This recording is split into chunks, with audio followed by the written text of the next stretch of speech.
Just finished this briefcase for a client. It's his second one that he just got.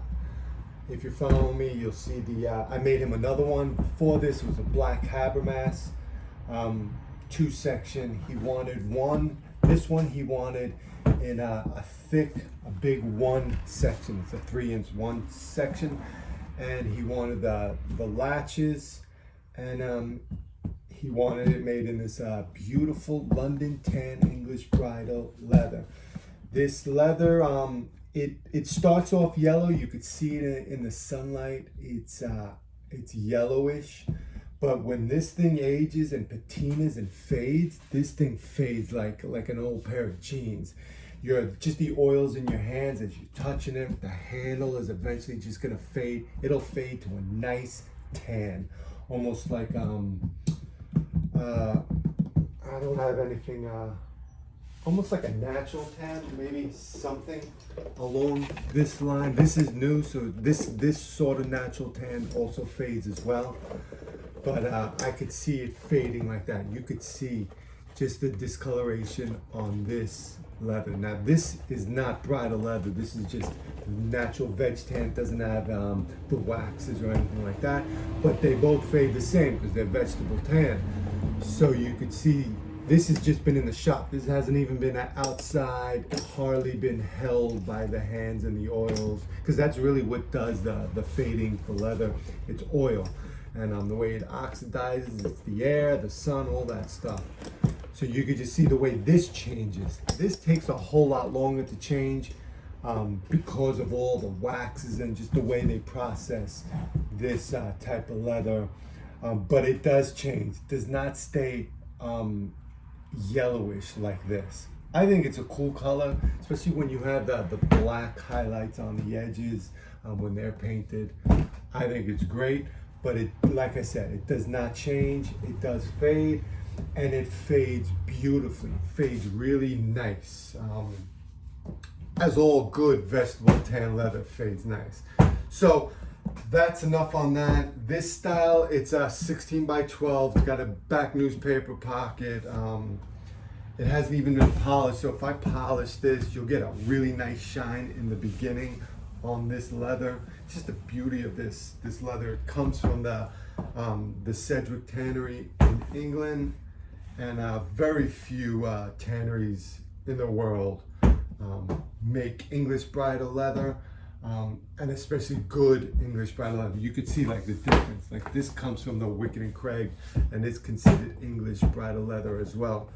But it's a different. The way they process it is different from this. This is the more traditional way, which is such heavy waxes and using good steer leather.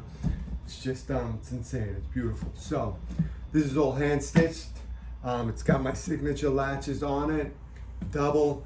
It's got these loops that are removable, so if you know anything about my latch, these come off. These come off too, these cases that I put on the latches as well. I just think they look nice, but if you wanted to make them semi-permanent, I would just put some glue on here and put them in, and they should stay pretty snug, and maybe you have to glue it every once in a while. If you don't want to use them, you can take them off as well.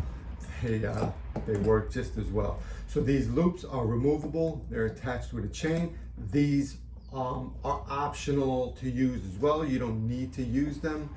I include them because sometimes if you're going to be carrying a light briefcase, this might kick off and open. So you just you just use the latches on them.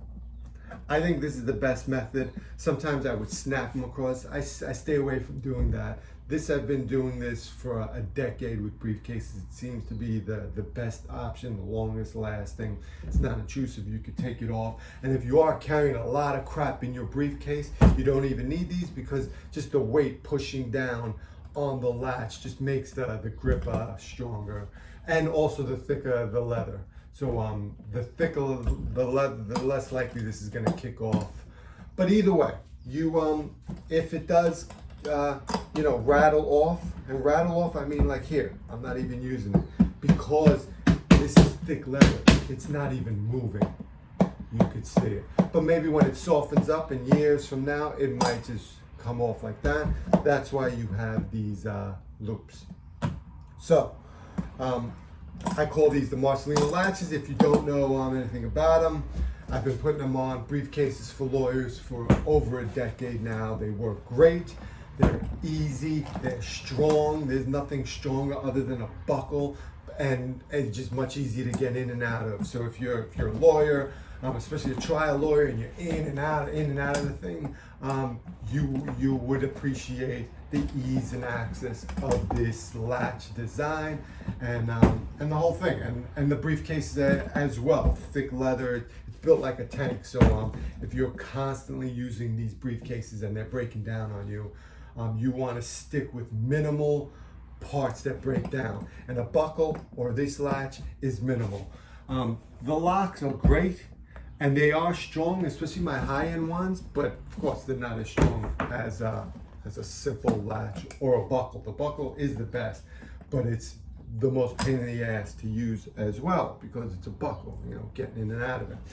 So yeah, these briefcases are built like a tank. I have some other briefcases coming up that are even bigger. I'm making two for a lawyer that just needs tanks, because he goes through briefcases every, I think he said every couple of years, and why you don't want to do it. You want to you get a nice briefcase that also looks nice and is also built like a tank. So that's the thing.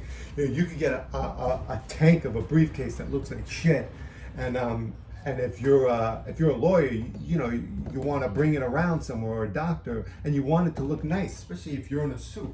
You don't want some tank, some briefcase made out of metal that just looks like crap. You want it to appear nice, but you also want it to function correctly. You want it to be used and used and used.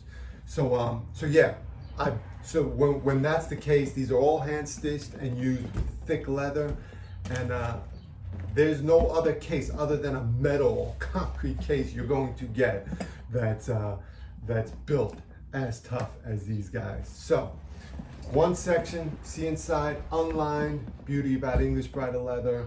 The matting of this, the inside is just so beautiful and so clean, and it just feels good. And this also patinas and changes color as well. All right, so enough on that. Here's the briefcase. Just wanted to show this option that's out there. I call this style the Russel. I've made this many times with different types of leather.